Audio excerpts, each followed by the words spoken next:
गाता तेरे चरणों की, गर दूल जो मिल जाए। गुरुवर तेरे चरणों की, गर दूल जो मिल जाए। सच कहती हूँ बस मेरी तकदीर बदल जाए। सच कहती हूँ बस मेरी तकदीर बदल जाए। ये मन है बड़ा चंचल, कैसे तेरा नाम जपूं। ये मन है बड़ा चंचल, कैसे तेरा नाम जपूं। इसे जितना भी समझाऊं उतना ही मचल जाए। इसे जितना भी समझाऊं उतना ही मचल जाए। गुरुवर तेरे चरणों की, गर धूल जो मिल जाए। चरम तीर्थंकर, लोक मंगल के विधायक, अनेकांतवाद के सृजक शरमन भगवान महावीर स्वामी के चरणों में मेरा कोटि कोटि नमन। परम श्रद्धा, परम आराध्या, परम पूजनीय तपाचार्य गुरनी मैया के चरणार बिंदों में मेरे अनंत अनंत आस्था के साथ अनंत अनंत वंदन स्वीकार हो। धर्म प्रांगण में आई भव्य आत्माओं को मेरा वंदन हो। परमाधिराज परम पूज्य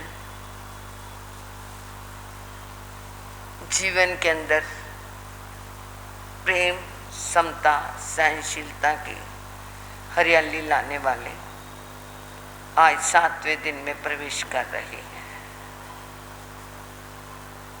7वां दिन कहता है 7 कुव्यसनों को छोड़ो। कुव्यसन तो आपको पता ही है, पता है 7 कुव्यसन के होते हैं नितिन भैया? किस सोच में पड़े हुए हो? 7 कुव्यसन क्या होते पता है?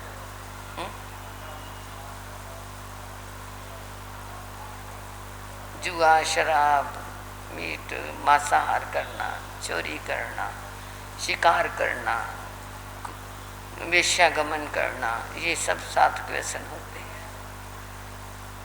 जिन्होंने नियम किया हुआ है तो वो तो धन्यवाद के पात्र हैं। जिन्होंने नहीं किया और करते भी नहीं हैं, परंतु वो कर लेना, क्योंकि मर्यादा में बंधे हुए हो, नियम में बंद हो तो जीव का कल्याण होता है। सारा दिन भूखे रहो, उपवास का पचखान नहीं लिया तो आपको क्या है, कभी भी मन चल सकता है और फिर खाया भी जाता है, परंतु उपवास का पचखान हो तो इंसान बंधा रहता है। तो 7 व्यसनों में चोरी करते हो? नहीं। शराब पीते हो? नहीं। जुआ खेलते हो? नहीं। वेश्यागमन करते हो, पार स्त्री गमन करते हो? नहीं। तो ये क्या है, फिर पचखान ही ले लो, करवा दूं 7 व्यसनों का। जिनके हैं वो भी और जिनके नहीं है वो भी, नियमबद्ध हो जाओगे आप। और 2 नंबर की चोरी कह रहे हो ना? कर चोरी की तो नहीं, जो किसी की गांठ खोल के ताला तोड़ के किसी की चोरी करनी, वो तो उससे तो कोई बचा हुआ ही नहीं, परंतु फिर भी ध्यान रखना, उससे तो बच ही नहीं सकते आप, क्योंकि किसी न किसी तरीके कोई ना कोई गली निकाल ही लेते हो। परंतु ये बाहर की जो चोरी है, क्या कह रहे हैं? किसी ने कुछ बोला है? चलो ये 7 व्यसनों का तो लो, आज 7वां दिन है आपके लिए। 7 कुव्यसनों का त्याग, मन की धारणा परमाने पचकान गुरंत सकल तस्वंते पड़िकवा में निंदा में ग्रह में त्याग दूसरे। बोलो, आप बोल रहे थे आई मिल करना है। चलो जो भी है बता सकते हो तो बता दो, नहीं तो बाद में बता देना। क्या मगर कह रही थी। इसी तरह ही 7 प्रकार के भय होते हैं। इस लोक का भय, परलोक का भय, अकस्मात भय, आजीविका का भय, अपयश भय, मरण भय, ये क्या है? 7 प्रकार के भय है। लोक में पता नहीं मेरे को अभी कोई मार ना जाए आके, मेरी यहाँ कोई चोरी ना कर जाए आके, सारा दिन क्या है? भयभीत बने रहना। ये होता है जीवन में। परंतु कई ऐसे होते हैं, अरे जो होगा देखा जाएगा, डरना किसके लिए। वो शेर दिल होते हैं, जो हो गया सो हो गया, अब उसके लिए क्या करना है, आगे के लिए सोचे। और ये जो क्या है, भय और कुव्यसन, ये दोनों से अगर जीवन में है तो कहीं ना कहीं पतन का रास्ता जरूर खुल जाता है। महर्षि व्यास से धृतराष्ट्र ने एक अपना प्रश्न रखा। कहते, मेरी इन अंधी आंखों को 100 बार रोना पड़ा। इन अंधी आंखों को, उसके कितने बेटे थे धृतराष्ट्र के? 100 बार मैंने उनकी क्या डेड बॉडीज नहीं देखी, उनकी मृत्यु नहीं देखी, परंतु फिर भी रोया तो है ही। मैंने क्या पाप किया जिसके कारण मेरे को रोना पड़ा? महर्षि व्यास ने कहा, एक राजा था, पहले जन्म की बात बता रही हैं। एक राजा था और उसको क्या था, शिकार का व्यसन था। शिकार खेलता था और वो शिकार भी खेलता था तो क्या बेतहाशा खेलता था। कई कई क्या है, जानवरों का शिकार एक दिन में कर लेता था। एक बार क्या है, वो शिकार खेलने के लिए गया राजा। सुनने वाली बात है कि कैसे इंसान कर्मों का भुगतान करता है। शिकार खेलने के लिए गया तो कोई भी उसके बाण से घायल नहीं हुआ, कोई भी मतलब जानवर उसके शिकार में आया नहीं। बड़ा गुस्सा आया। आज इन जानवरों को क्या होता है, मैं जहाँ भी बाण लगाता हूँ मेरा बाण फेल हो जाता है, मेरा लक्ष्य चला जाता है। उसे बहुत गुस्सा आया। शाम तक वो किसी भी जानवर को बेंध नहीं सका।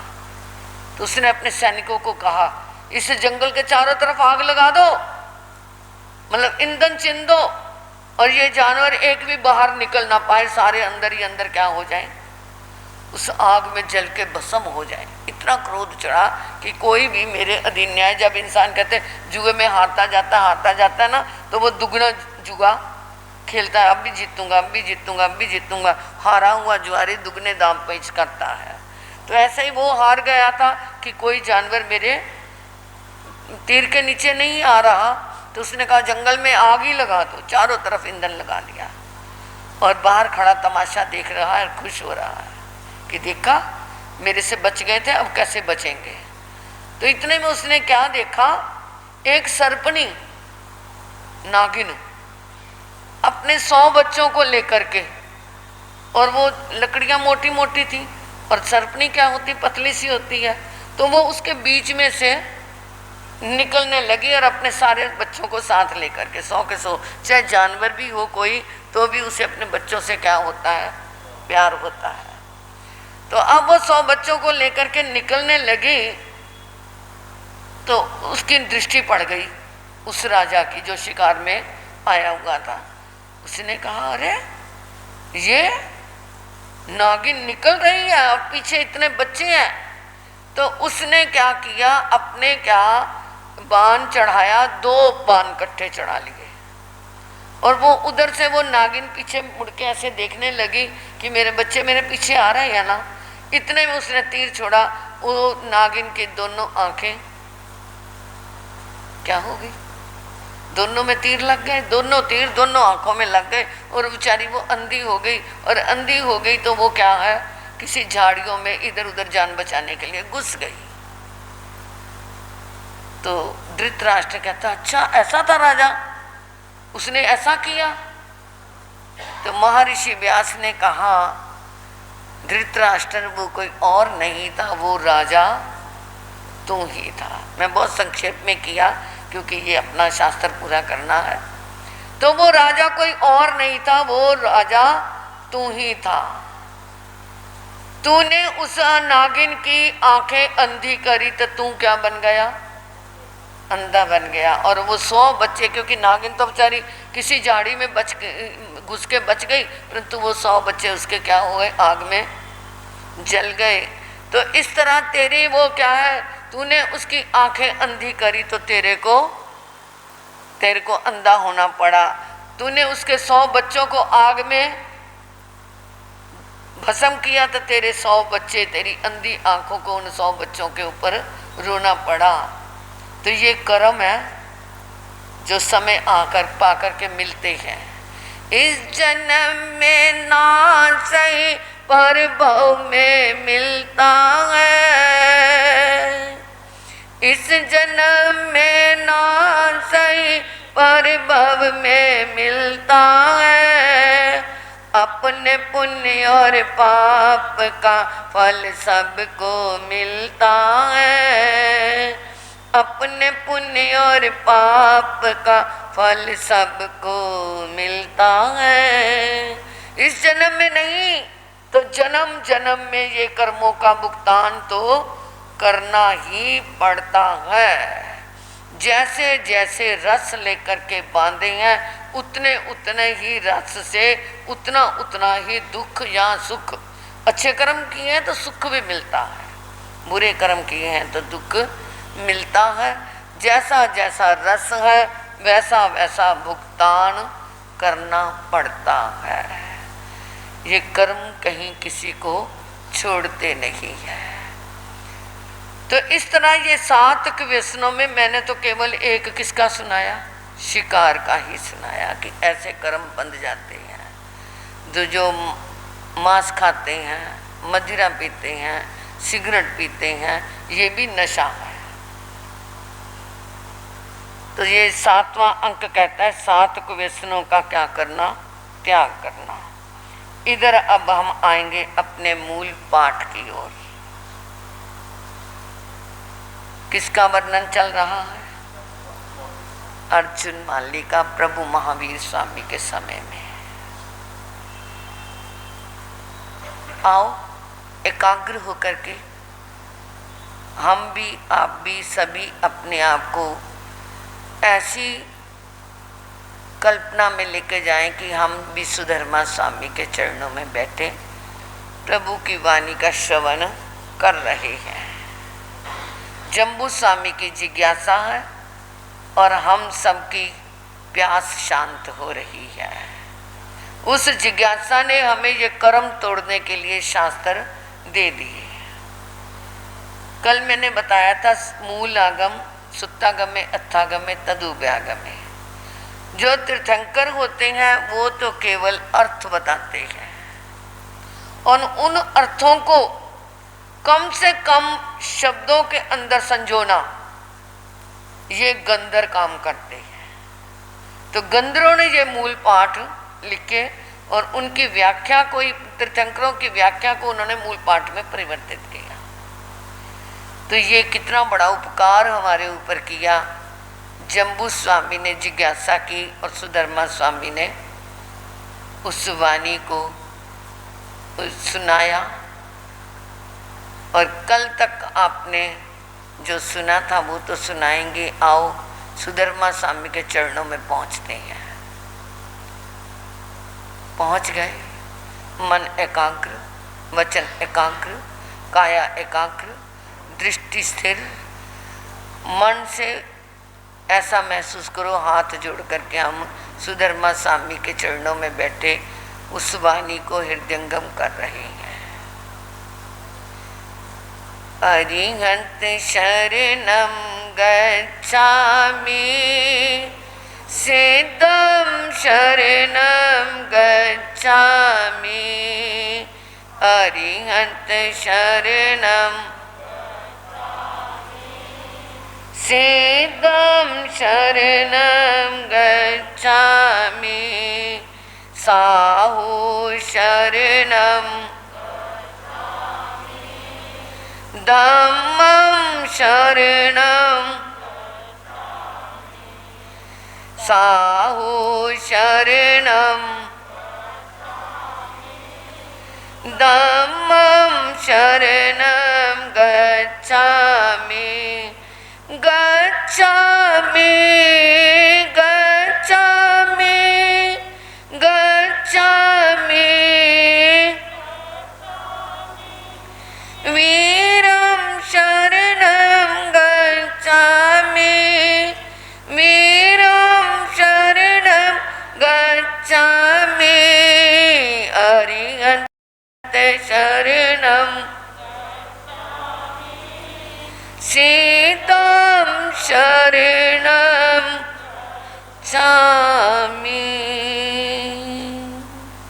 कल तक अर्जुन माली का प्रसंग भी दीक्षा हो गई ना दीक्षा अर्जुन माली की, वो तो प्रभु ने दे दी दीक्षा। आज के युग में ऐसे कोई आए जिसने 1141 नर नारियों की क्या की हुई हो, हत्या की हुई हो, और उसे हम कोई आके दीक्षा दे दें तो सच बोलना आप क्या कहोगे? उस समय हमें क्या कहोगे? क्यों महेंद्र भाई साहब, ऐसे कोई हत्यारा आ जाए और आके दीक्षा लेने के लिए कहे और कोई साधु या साध्वी उसको दे दे तो उस समय आप उन्हें क्या कहोगे? दे देंगे दीक्षा? इम्पॉसिबल।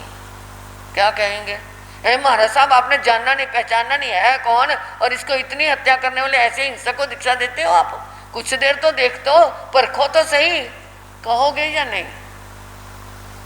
परखने के लिए कहोगे ना। और संग भी उसके ऊपर पूरी निगाह रखेगा कि उसके हर कदम पे ध्यान रखेगा कि ये कैसा है, क्या कर रहा है, कैसे है, इसका चाल चलन कैसा है, कैसे खाता है, कैसे पीता है, सब ध्यान रखोगे ना। और हमें भी सावधान करते रहोगे। और कोई तो कहेगा महाराज जी दे दो, और कोई कहेगा नहीं अभी तो इसका क्या है कुछ पता नहीं, कहेंगे ना। परंतु प्रभु महावीर तो क्या थे? आज हम भी नहीं देंगे। सच में कहते हैं ऐसे नहीं दी जाती, हमें भी परखना पड़ेगा। कई बार परख हमारी भी क्या हो जाती है, फेल हो जाती है, क्योंकि 2 नंबर के भी बन के आ जाते हैं कई, पता नहीं चलता। तो वो तो प्रभु जानी जानते, उन्होंने देखा था ये क्या है, चरम शरीरी जीव है। इसने तो जितने महीने हिंसा की उतने महीने की साधना में ही ये क्या हो जाएगा, पार हो जाएगा। तो उन्होंने क्या दे दी, दीक्षा दे दी, और उसने प्रतिज्ञा कर ली मैं क्या करूँगा, बिल्ले बिल्ले पारना करूँगा। अब वो क्या है, पारने के लिए उन्होंने आज्ञा दे दी, कहा कि जैसे करना तुम्हारी, जैसे मन को सुख हो वैसा करो। अब वो बिल्ले बिल्ले पारना करता है।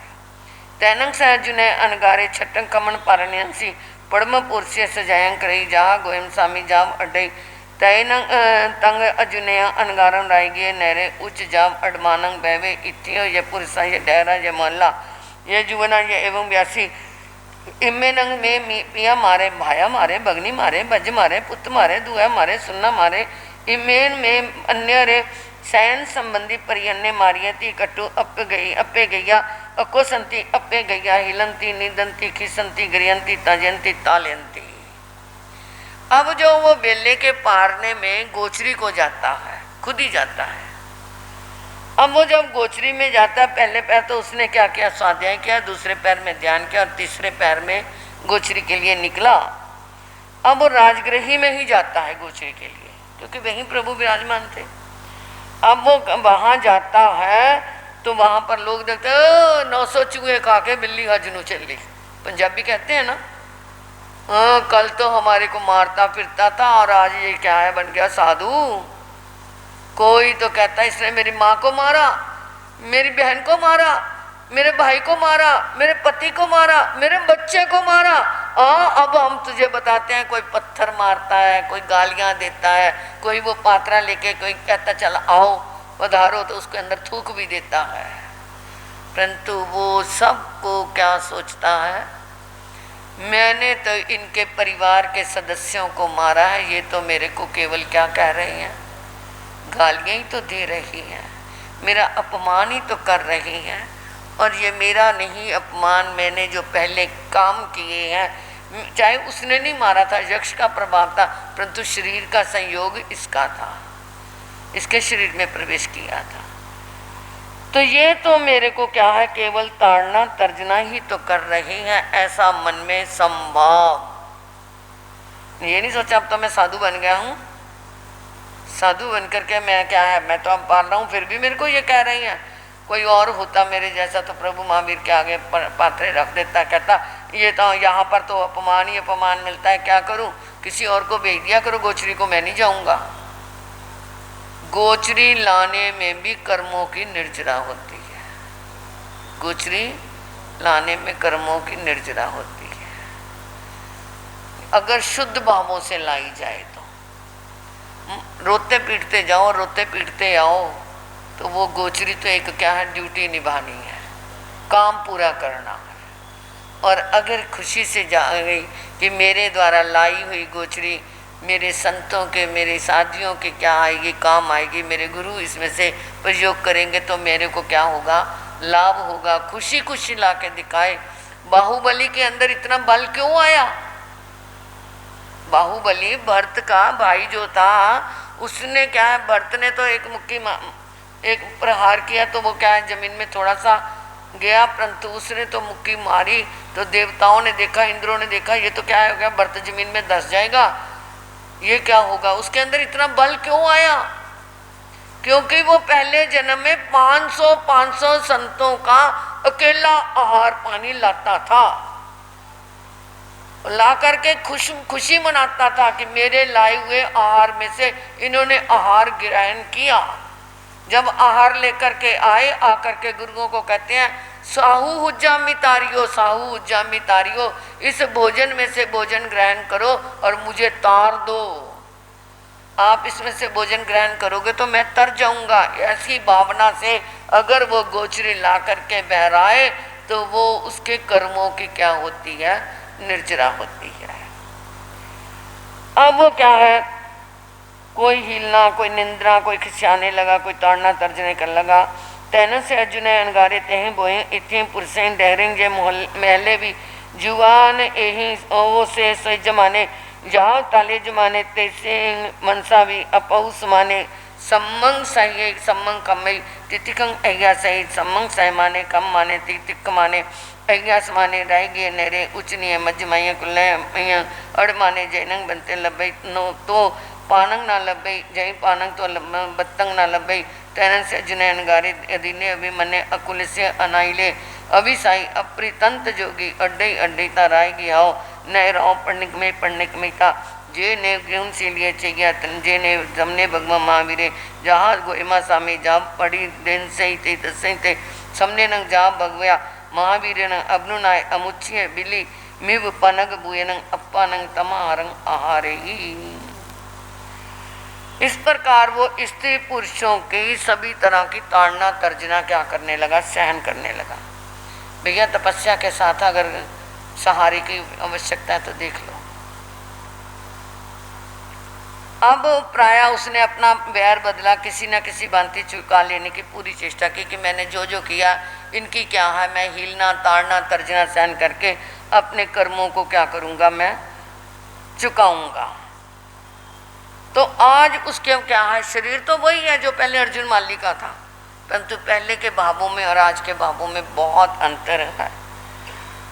अब वो संसार की तरफ से उसने मुंह मोड़ लिया और आत्मा की ओर झुक गया। जाता है, कहीं आहार मिलता है तो पानी नहीं मिलता, कहीं पानी मिलता है तो आहार नहीं मिलता। इस तरह वो जो मिलता है ला कर के प्रभु को दिखाते हैं और बिल्कुल शांत भावों से, जैसे सांप सीधा बिल में घुस जाता है, इधर उधर नहीं देखता। कभी देखा सांप को बिल में जाते हुए? जब वो घुसता है ना तो इधर उधर नहीं देखता, सीधा सरसराट करता अंदर चला जाता है। तो इसी तरह ही उस आहार को उन्होंने ऐसे ही करते, जैसे सांप बिल में जाता है इधर उधर नहीं देखता, उस आहार को नहीं वो देखते ये मीठा है या खट्टा है या तीखा है या फीका है, बस चुपचाप बिल्ले का पारना कर लेते हैं और इस तरह अपना जीवन निर्वाह करते हुए संयम की प्रतिपालना करते हैं। तैनंग सबने भगवान महावीर अन्य कहीं राय गया नहराओ पढ़निक में पढ़निकता बेगा जन वे विहारम वेरे तैन से जुने अनगारे तेनंग उराले नंग बिहले पहते न पहने पग ही न महानुभाग्य नंग तो वो कमे नंग अपा नंग भावी माने बहु पुण्य 6 मासे समन प्रयागम पौनी है अर्ध मासे इसलिए न अपा न जूसे जूसे तीसे बताई अंश न छेदिता जस ठाई कीरे जाव सिद्धे।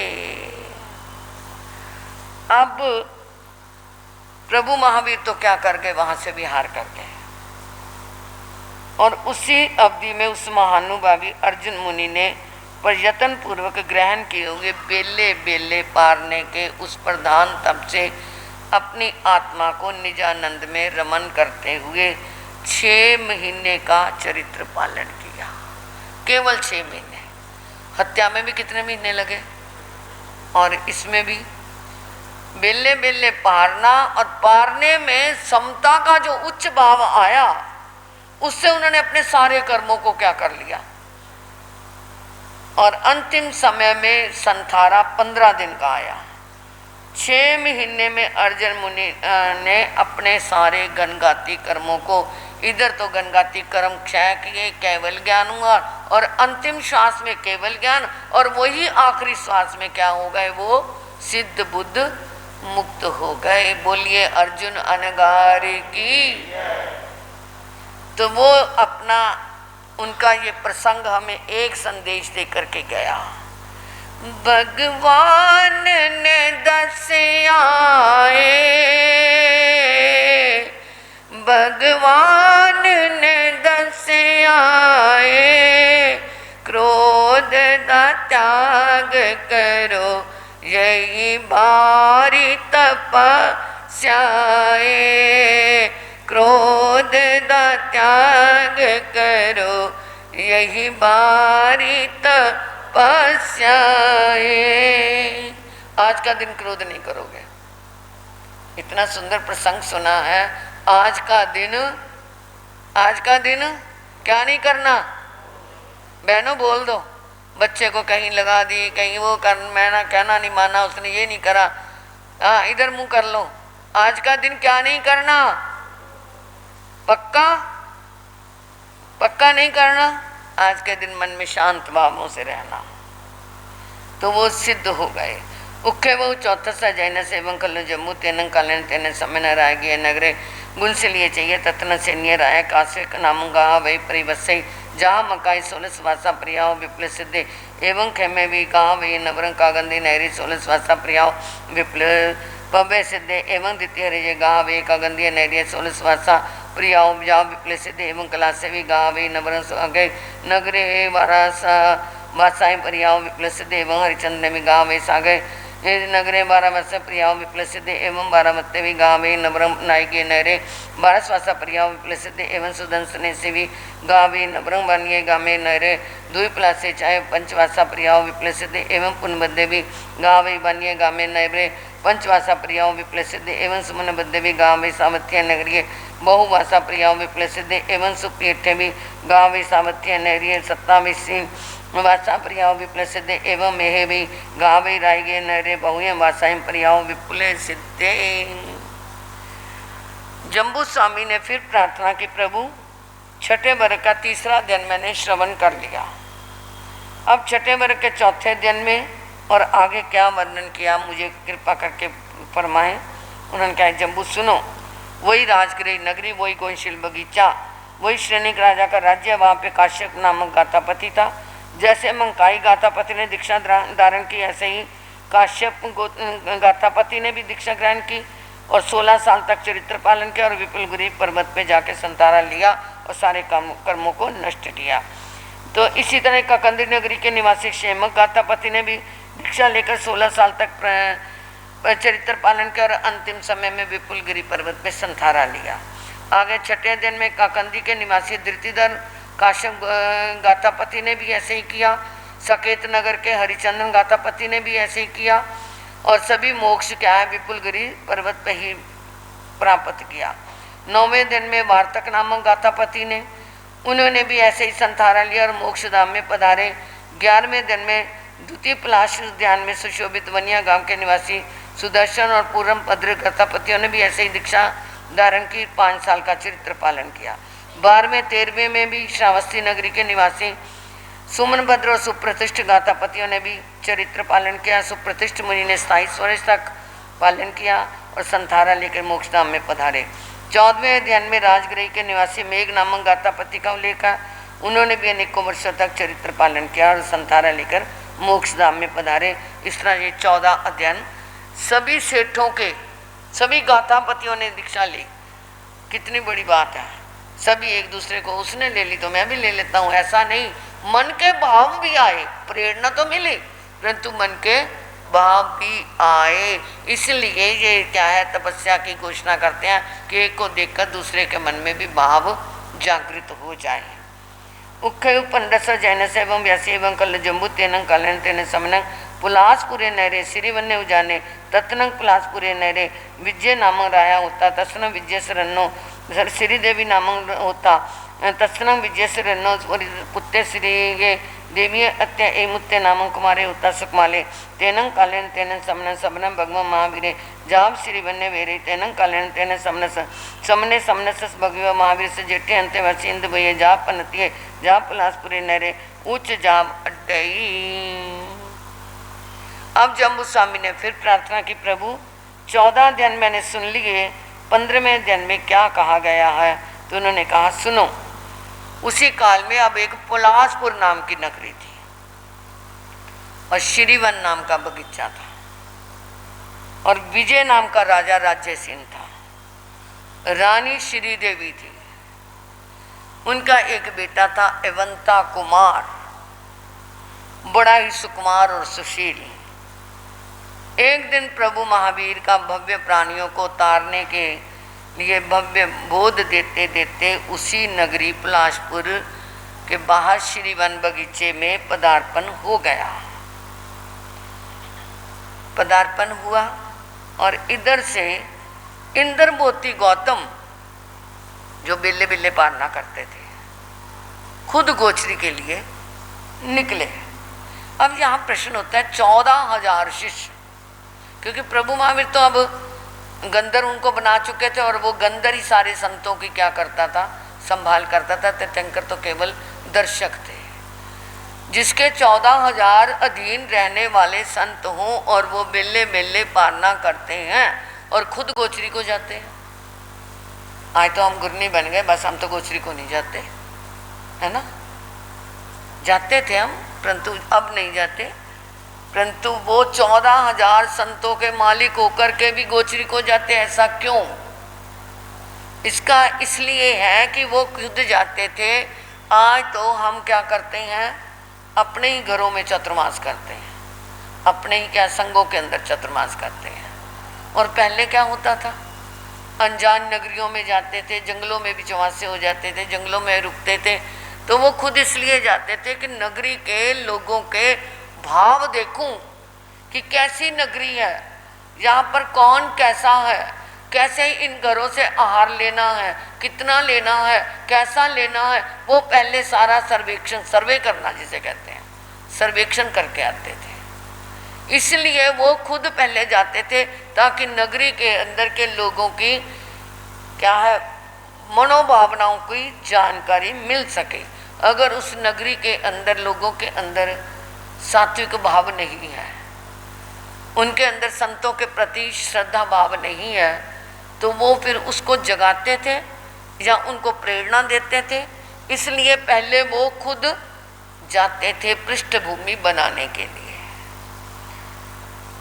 तो अब इंद्रभूति गौतम पलाशपुर में धनी निर्धन सभी घरों में भेदभाव से रहित होकर के भिक्षा के लिए जा रहे हैं। इमंचन एमुत्य कुमारे नहाय जा विभुष्य बोहिं दारियं दरियायं डिम्बाई डिम्बियाई कुमारी कुमारी संधि संप्रउडे स्याओ गियाओ पर्णिक में पर्णिकता जिने पिंड ठाने तने उमा गए ते ही बोही दारियाई जे डिम्बे डिम्बियाई जे कुमारी कुमारियाई जे संधि संप्रउडे अब्रि माने जय बिहरे तैन से भगवान गोई में पलासपुरे नगरे उच्च नियन जाम अडमाने इंद्रठानस अदूर समंतन बीरा बीए बई तैन से ऐ मुत्ते कुमारे भगवान गोई में अदूर समंतन बीए बई मानंग पासे पसरा जिने भगवान गोई में तने वगई था भगवान गोई में एवं व्यासी के नंग तुब्बे बनते तुब्बे किंबा अड्डे। इधर से तो वो क्या है गोचरी के लिए निकले और उसी समय में अचानक ही वो एवंता कुमार विजय राजा का बेटा श्री देवी का पुत्र अपने स्नान मंजन करके, क्योंकि राजा का बेटा था, राजकुमार था, तो वो वस्त्र भूषण राजाओं के बच्चों के जैसे पहने हुए अपने साथ के साथी, अपनी उम्र के साथी कुमार कुमारिका, अपने बचपन के पूरे जितनी उसकी उम्र है उतने उतने साथियों को साथ लेकर के घर से निकला। और आजकल तो उसे कह देते हैं पार्क, पार्क में खेलने का जगह है। उस समय उस जगह को इंद्रस्थान कहते थे जहाँ बच्चे आकर के खेला करते थे। तो वो खेलने की क्रीड़ा की जगह उधर पहुँचा, साथ में वो बच्चे भी खेलने लगे। अब वो सभी तो खेल में मस्त हो गए, वो भी खेल रहा था और इधर से इंद्रभूति गौतम निकल रहे थे। अब वो खेलते खेलते अचानक एवंता कुमार की दृष्टि गौतम स्वामी पे पड़ गई। पहली बार देखा, अरे ये कौन है, ऐसे कपड़े पहने हुए हैं, ये मुंह भी बांधा हुआ है, ये पता नहीं कंधे पे क्या रखा हुआ है। बच्चे तो और भी थे, परंतु उस बच्चे का क्या था, ध्यान उधर आया और एकदम वहां से उस बाग में से, इंद्रस्थान में से छलांग लगा करके अब वो एकदम वो गौतम जी का बाना देख करके हैरान होकर के उनके पास, बाना देख गौतम जी अनगारदा, बाग बिचों आया झट छाला मारदा, प्रेम नाल बोलदा निकट जाके ते, फड़ी झट उंगली एवंता जाके ते, अपनों की चीज चाहिए जाके ते, उंगली एवंता के ते,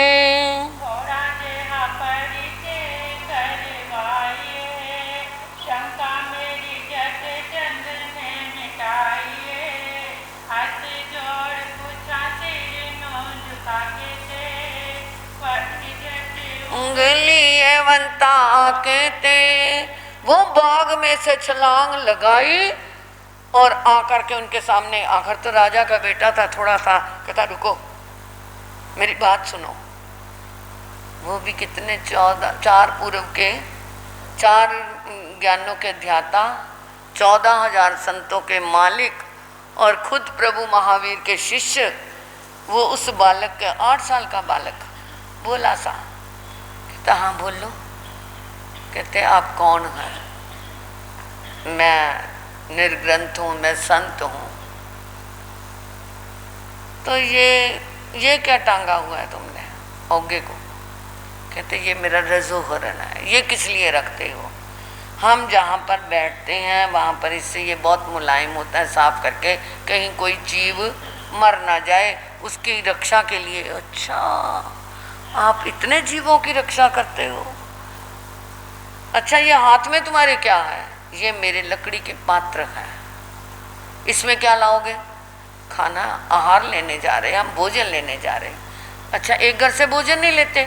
एक साथ कितने क्वेश्चन कर दिए क्योंकि जिज्ञासा थी। हाँ नहीं, हम किसी किसी घर में थोड़ा थोड़ा लेकर के आते हैं। तो चलो मेरे घर में चलो, मैं आपको दिलाता हूँ भोजन। मेरी माँ का बहुत अच्छा भोजन होता है। अब वो क्या है, उनसे तरह तरह के प्रश्न करने लगा।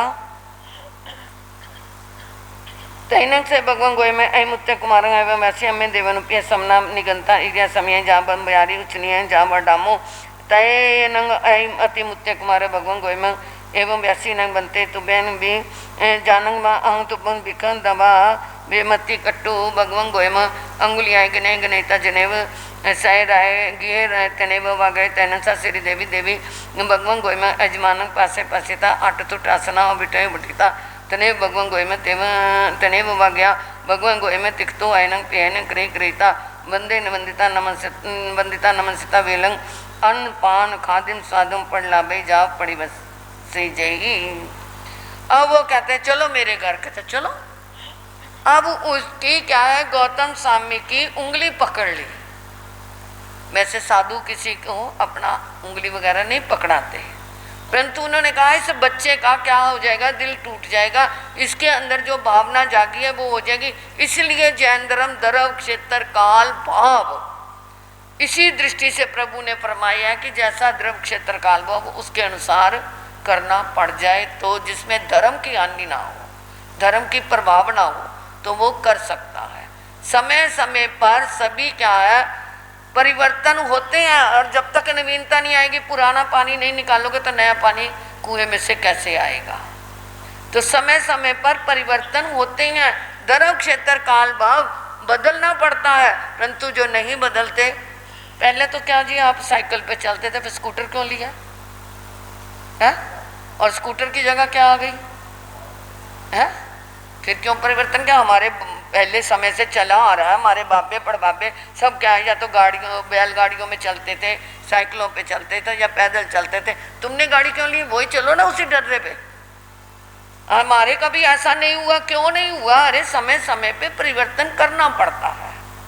पहले तो क्या है, लड़की का मुंह भी नहीं दिखाते थे, शादी के समय रिश्ता करके आ जाते थे किसी को, क्या है लड़की नहीं दिखाते थे। आपके क्या है, पहले आपकी शादियां हुई, आपने देखी लड़कियां हैं, तो अब क्यों दिखाते हैं अपने बच्चों को, है महेंद्र जी क्यों दिखाते हो। हाँ, परंपरा बदल गई ना, पहले कभी ऐसा नहीं हुआ, अब क्यों ऐसा हुआ। जब हमें कोई कहे कि कभी ऐसा हुआ नहीं, अब क्यों करते हो, तो उनको जवाब दो, धर्म क्षेत्र काल भाव जिससे धर्म की प्रभावना बढ़े, जिससे धर्म की अनुमोदना हो, धर्म के अंदर कुछ क्या है आगे बढ़ोतरी हो, उसके लिए कोई दोष ना लगे, उस काम को करने में कोई भी दोष नहीं है, उसको कर लेना चाहिए। करे मन ने करिए, मन में संकल्प आ गया तो कर लेना चाहिए, संकल्प आ गया तो हो गया। अब वो क्या है, उनको अपने उंगली पकड़ करके अपने घर के लिए लेकर के विधि पूर्वक लेकर के आया और विनती करके लेके आया।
अब वो लेके आया अपने बेटे को, दिखाओ। वो तो जानती थी गौतम स्वामी के जीवन को। अरे चार ज्ञान के दारी, बेले बेले पारना करने वाले प्रभु के प्रधान शिष्य, उनकी उंगली मेरे बेटे ने पकड़े, धन्य हो गया मेरा बेटा, धन्य हो गया। अब उनको लेकर के आती है, विधि साथ वंदना करती है, करते करते वो क्या मन से गा रही है, मन से उछल उछल के अंदर के भाव उसके बाहर आ रहे हैं। मेरी चौपड़ी दे भागे आज खुले जानेंगे, गौतम आ गए। मेरी चौपड़ी दे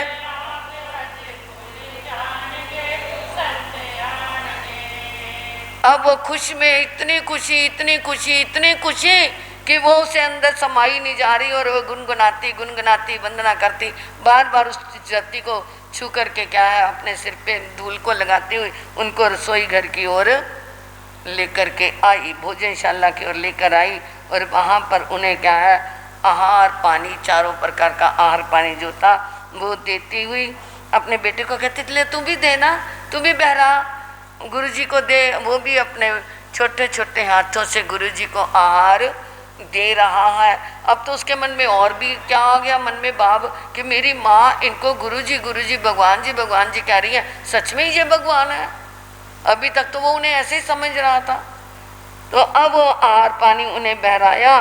तैनंग से मुत्य कुमारे भगवान गोई में एवं व्यासी कहना बनते तुब्बे परिवेश्य है तैन से भगवान गोई में ए मुत्य कुमार एवं व्यासी एवं कलु देवन प्रिया मम दमायरिया दमो वैसे भगवान गोई में महावीर ऐ गरे जाओ संपाव्य कामे एवे पलास पूरे सनहरे से भैया सीढ़ी बने उजाने वहाँ पड़ी गए उगोंग अग्नेता संजवे नंग जाओ पप्पा नंग भाई माने बेरे तैनंग अमे परिव सामो तैनंग ऐ मुत्य कुमारे भगवान गोई में एवं ब्यासी चामी नंग बनते तुबे सद्दी समनंग भगवंग महावीरंग पाए बंदे आ स्वयं देवान पिया। अब वो क्या है गौतम स्वामी को ऐसे माँ ने फिर निवेदन किया प्रभु फिर भी पधारना, इस कुटिया को फिर भी पावन करना। और अब वो क्या है आहार पानी देके जब बाहर आया तो अवंता कुमार ने फिर कहा अब आप कहाँ जाओगे, आपका घर कहाँ है, कहाँ रहते हैं आप। गौतम स्वामी ने कहा बाहर बगीचे में मेरे भगवान, तुम्हारे भी भगवान होते हैं, मैं तो आपको ही भगवान समझ रहा था। नहीं मेरे गुरुदेव हैं, आपके गुरु, आप इतने अच्छे हो तो आपके गुरु कितने अच्छे होंगे। तो वहाँ जाओगे, हाँ मैं वहाँ जाऊँगा, वो वहीं पे विराजमान है, मैं उन्हीं के चरणों में रहता हूँ, मेरा वही घर है। वैसे संतों का कोई घर होता है, इनका कोई घर नहीं होता, इनका कोई घर नहीं, चलते फिरते डेरे हैं, चलते फिरते डेरे हैं, ना समझाती आपके ना संबंधी मेरे हैं, ना संबंध ये नीर है, चलते हुए ये फकीर है, निर्दोष व निर्मल साधु जिन इनका मुकाम बड़ा ऊंचा है, भोले बाले संतों का नाम बड़ा ऊंचा है, बड़ा ऊंचा है, हर काम बड़ा ऊंचा है, इनका पैगाम बड़ा ऊंचा है। मेरा तो घर प्रभु के चरणों में है, वैसे संतों का कोई अपना घर नहीं होता। तो फिर मैं भी आपके गुरुजी के पास जा सकता हूँ? हाँ चलो। तो वो उनके साथ फिर उंगली पकड़ी, कहाँ वो गौतम स्वामी और कहाँ वो नन्हा सा बालक कैसे चल रहा होगा, क्योंकि नगरी से बाहर आखिर बगीचा कम से कम 2-3 किलोमीटर तो होगा ही ना, नगरी के बाहर है। नगरी पहले तो कितने किलोमीटर की होगी। तो वो क्या है उनके साथ निशंक भाव से तुम चल सकते हो। तैनंग से ऐ मुत्य कुमारी भगवान गोई मैनंग सदी जिन्हें समने भगवान महावीर इतने वो गचे गचता समनम भगवान महावीर तिक्तो आयनम आयनंग क्रय क्रयता वंदे जा पजवा सही तैनम भगवान गोई में जिन्हें समने भगवान महावीर इतने हुआ गए जा पड़ी दिन से थे संज में न तमसा अपनम भाई मान मेरे तैने से समने भगवान महावीर आई मुत्तस कुमारे सती से ये तम कहा तैने से मुत्य कुमारे समने से भगवान महावीर संति दमन सोचा निसम हाट टुट जंग नवरन देवन पिया माँ पेरो अपुछामी तैनंग देवन पिया अंत्य जा पव्यामी आश्वेन देवन पिया माँ पड़ी बंधन करेगी। अब वो अति जो एवंता मुनिवर है, एवंता कुमार है, वो क्या है उनके साथ गौतम स्वामी के साथ प्रभु के चरणों में आ गया। और देखा देखी जैसे गौतम स्वामी ने वंदना की वैसे ही उसने वंदना की। अब वो तो क्या है, गौतम स्वामी ने आहार दिखाया, प्रभु को दिखा करके अपना पालना करने के लिए एक तरफ चले गए, परंतु वो एवंता कुमार वहीं बैठा, बस आंखें खोल करके प्रभु को ही देखे जा रहा है, देखे जा रहा है, देखे जा रहा है। आंखों से ही उन्होंने प्रभु के सारे पुद्गलों का रस पिया, क्योंकि वैसे तो उसे कुछ पता नहीं, क्या इनका चेहरा है, क्या तेज है। नन्हा सा बालक 8 साल का, उसे वहां बैठ करके ऐसे लगा कि पता नहीं मुझे कितनी शांति मिल गई, परम शांति का अनुभव करने लगा। प्रभु ने भी उसके अंदर के भावों को पढ़ा और उसे क्या है, उद्बोधन दिया, उपदेश सुनाया, उपदेश सुनाया और अनुपम वाणी सुनी, ज्ञान ज्योति दिल में जगी।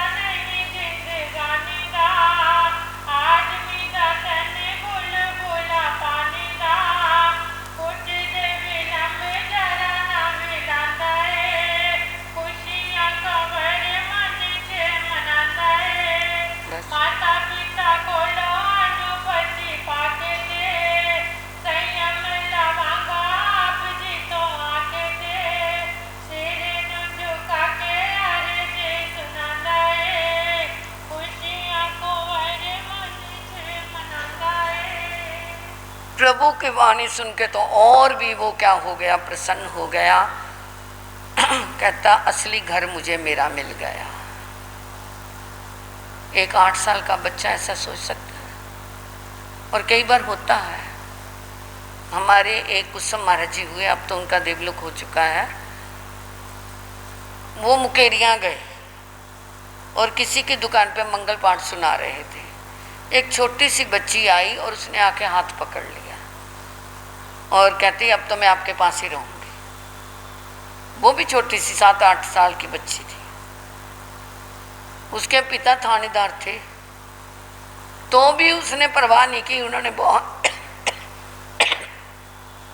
समझाया, परंतु वो बच्ची कहती नहीं, मुझे अपना घर मिल गया। घर से मेरे को याद आ गई, वो बच्ची ने कहा मुझे अपना घर मिल गया। 8-9 साल की कितनी बच्ची हो गई वो भी। आज के युग में, ये तो पुराने युग की बात है, वो आज के युग की बात है। वो साध्वी बनी हुई है, इस टाइम भी है। तो वो क्या, माँ बाप ने समझाया, नहीं मानी, वो उनके पास रहने लगी। 8 साल की बच्ची ने ही सफ़ेद कपड़े पहनने शुरू कर दिए, मैं आपकी तरह ही रहूँगी। और इतनी होनहार, इतनी बुद्धि की धनी, अब उसने डिलीट भी कर ली है। और उसका जहाँ पे चमासे होते हैं वहाँ के लोग निहाल हो जाते हैं। इतनी सुंदर आवाज़ है और इतना सुंदर प्रवचन है। उसका नाम है सुभाषा जी महाराज। आपने दर्शन किए होंगे किसी किसी ने, सुभाषा जी महाराज। अब तो वो अपने आप को उन्होंने बिल्कुल अंतर्मुखी कर लिया है। कहीं पे ऐसी जगह कहीं भी मिल जाती है जहाँ पर वो अपने ध्यान में ही रहती हैं। उन्होंने जहाँ जहाँ चमासे किए, 2012 का अलवर में उनका चमासा था, 13 का हमारा था। तो लोग उनकी बातें जब बताते, मैंने उस साध्वी से हम मिले हैं, क्योंकि हमारे ही माँ सती पार्वती जी के परिवार की साध्वी हैं। मनोहर मुनि जी महाराज की निश्राय में वो, उनसे ही उन्होंने ये सारी शिक्षा दीक्षा ग्रहण की। तो आज के युग में भी ऐसा होता है। तो वो एवंता कुमार ने कहा मुझे अपना घर मिल गया, अब मैं इसी घर में रहूँगा। प्रभु मैं आपके पास आऊँगा, परंतु आ तो सकते हो, पहले माँ बाप की आज्ञा हमारे लिए जरूरी होती है। अरे मेरी माँ मुझे बहुत प्यार करती है, मैं जिस चीज़ पे हाथ रखता हूँ वो उसी समय मुझे फौरन लेके देती है, तो मैं भी अब भी मांगूंगा तो मुझे दे देंगे। प्रभु मुस्कुराए, बच्चा है। ऐसा कह करके वो आया और आए तेन से अह मुत्ते कुमारे जनेव अम्मा पीरो तने हुआ गए जा पवित्रिये ऐ मुत्तम कुमारा अम्मा पीरो एवं व्यासी बाले वे सीताव तुम पुत्ता संबुद्धे की सी तुम पुत्ता तुम जानसी दमंग तेन से मुत्ते कुमारे अम्मा पीरो एवं व्यासी एवं कलो अहम प्यो जंग चेव जानामि तंग चेव न जानामि जंग चेव न जानामि तंग चेव जानामि तैनं मुत्तं कुमार अम्मा पीरो एवं व्यासी कंगन पुत्ता जंग चेव जानसी जाब तंग चेव जानासी। घर आया बड़ी खुशी खुशी, माँ को पता था ये प्रभु के चरणों में होकर के आया है। तो कहता माँ, कहते हाँ बोल बेटा, मैंने प्रभु की वाणी सुनी, बहुत अच्छा किया। माँ मुझे एक चीज़ दोगी? क्या चाहिए बेटा? मैं सब कुछ तुझे दूंगी। मुझे महावीर चाहिए। मुझे कौन चाहिए? महावीर चाहिए। तो जब तू मर्जी दर्शन करके आया कर, तू चल जाया कर, मैं तेरे को रोकती थोड़ा हूँ। नहीं माँ, मैं सदा के लिए महावीर के पास रहना चाहता हूँ, मुझे महावीर भगवान ही चाहिए। अब माँ क्या कहे? तू अभी क्या है, तेरे दूध के दांत भी नहीं पूरी तरह टूटे और तुझे क्या है साधु बनना है। बनना काहे का साधु? अरे तू जानता क्या है, एकदम अपने पति को आवाज दी, आओ जरा सुनो इसकी बात, क्या बातें करने लगा है ये। हाँ वो भी आए, क्या चाहिए तुझे? मुझे महावीर चाहिए। महावीर चाहिए तो चलो मैं तेरे को दर्शन करा लाता हूँ। नहीं नहीं, मुझे उन्हीं के पास रहना है और उन्हीं के पास संत बनना है, मैं भी वैसा ही महावीर बनना चाहता हूँ। तू जानता क्या है? क्या जानता है तू? ये ना समझो अब मैं बच्चा हूँ, मैं बेशक बच्चा दिखता हूँ परंतु मैं अकल का कच्चा नहीं हूँ। अब मैं तो मेरे को क्या आ गई है, अकल आ गई है। मैं जो जानता हूँ वो नहीं जानता, जो नहीं जानता वो जानता हूँ। अरे ये क्या बोला? हाँ मैं जो जानता हूँ वो नहीं जानता। अरे तू क्या बात कर रहा है, ऐसी कौन सी बात है? अब वो क्या है? जानता मैं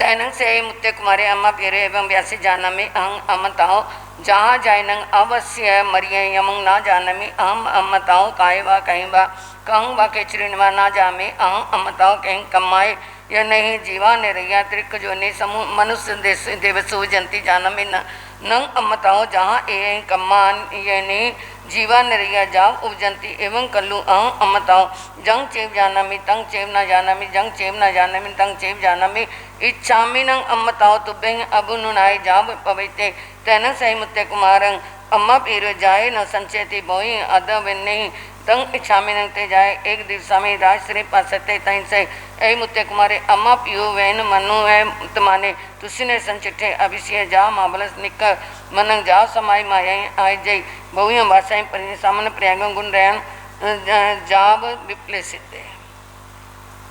अब वो कहते बेटा ये तो बता तूने अभी अभी क्या पहेली बुझाई है? पहेली नहीं है जी, सच में कह रहा हूँ। मैं जिसे जानता हूँ उसे नहीं जानता, जिसे नहीं जानता मैं जानता हूँ। क्या है?